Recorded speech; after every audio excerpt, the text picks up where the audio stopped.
Il ne faut pas oublier que le premier temps s'applique à la mère ou à la langue maternelle, la mère qui, avec son enseignement par la langue maternelle, va emplir l'enfant de signification, sans que cet enfant, ainsi gavé, sans que cet enfant puisse émettre une signification. Et par conséquent, elle est semblable à Ouranos, qui engrosse non plus l'enfant cette fois, mais Gaïa. Le fait que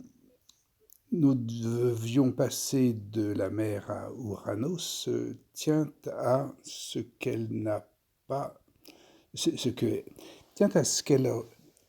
son propos, le discours, pas de la langue maternelle, mais de la mère, est un discours de chaos. Alors, ce qui se présente lorsque Ouranos est mise à la place de la mère, on sait, enfin la mythologie nous raconte que à ce moment-là, un des enfants va opérer une castration, qu'on va marquer comme ça, parce que ici j'ai préparé le miroir, Eros, de manière de pouvoir faire pivoter, parce que le miroir, effectivement, à ce moment-là, va se mettre dans cette position pour pour montrer que ce fils castrateur Chronos, ici, va pouvoir voir en miroir ses frères, c'est-à-dire tous les titans, si on peut dire, dans cet espace qui est devenu à ce moment-là l'espace astral, l'espace de l'autre, c'est-à-dire les significations originaires de la langue maternelle qui sont devenues des images, ce qui est un certain progrès. Mais la mythologie nous enseigne encore que ce qui était ici donc castration se reproduit, mais sous un autre mode qui est celui qu'on appelle en psychanalyse de la censure. Une censure de ces idéaux, de ces images ici, est donc produite par, à la demande de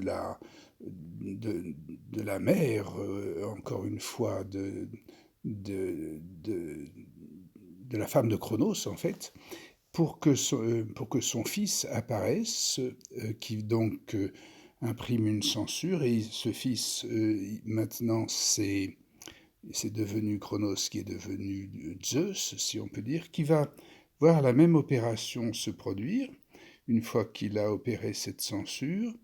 avec de nouveau une tournure du miroir qui maintenant va se mettre comme ça, à l'horizontale, par rapport donc dans cette circulation, dans cette roue de miroir, pour ne pas dire roue de mémoire, et nous voyons ainsi apparaître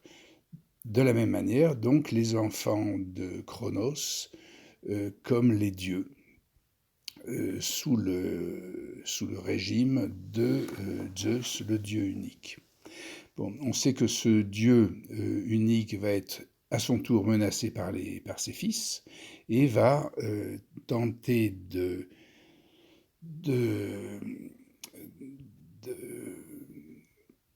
d'empêcher, pardon, j'essaie de retrouver ce miroir tournant là, d'empêcher la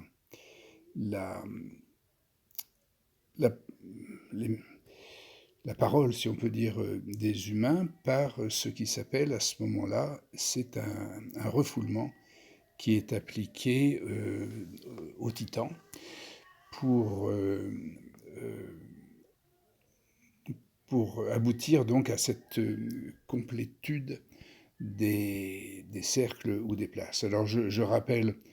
que ces places constituent ici l'espace premier qu'on appelle du symbolique.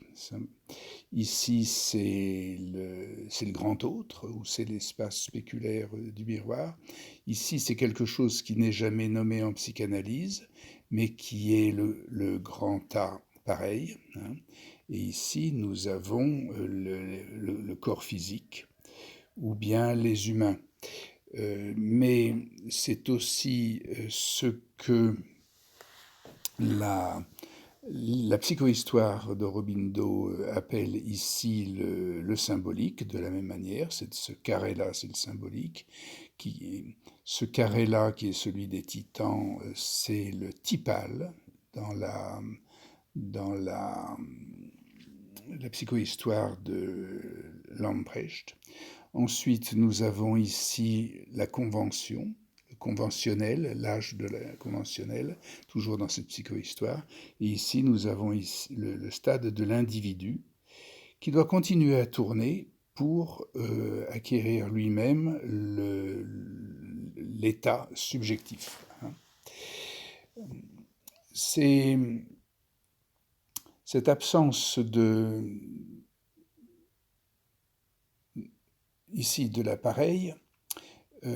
dans le schéma de la psychanalyse,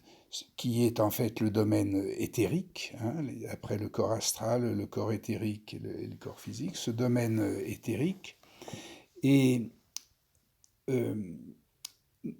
pas inscrit dans la psychanalyse parce que la psychanalyse n'avait pas jusqu'à présent de notion de pulsion hiérarchique, qui est une pulsion évidemment de l'ordre social, qui n'arrive qu'à partir du moment où Zeus impose un ordre hiérarchique à cette succession d'États. Et je rappelle d'ailleurs à ce moment que cette succession d'États correspond à l'évolution de la société athénienne, mycéenne, je crois, au départ, avant qu'elle ne soit athénienne, c'est-à-dire qu'à un moment, c'est l'évolution de l'écriture. Et il y a dans ce passage à l'état athénien, c'est-à-dire celui qui va ensuite passer à la reconnaissance de l'individu, il y a dans ce passage-là, si je le marque en un peu plus visible, ici, ce passage ici correspond à le passage de la lettre hiéroglyphique en fait, à la lettre alphabétique. Et c'est-à-dire à une mise en ordre de la lettre qui est acquise ou qui est obtenue par les Phéniciens et qui permettent à ce moment-là cette maturation de la psychologie sociale parce que avec la lettre alphabétique, la mise en ordre des lettres, apparaît la possibilité d'une hiérarchie. Et donc de ce stade psychohistorique du corps éthérique, on peut appeler ça comme ça, ou celui de l'appareil, c'est-à-dire du code aussi.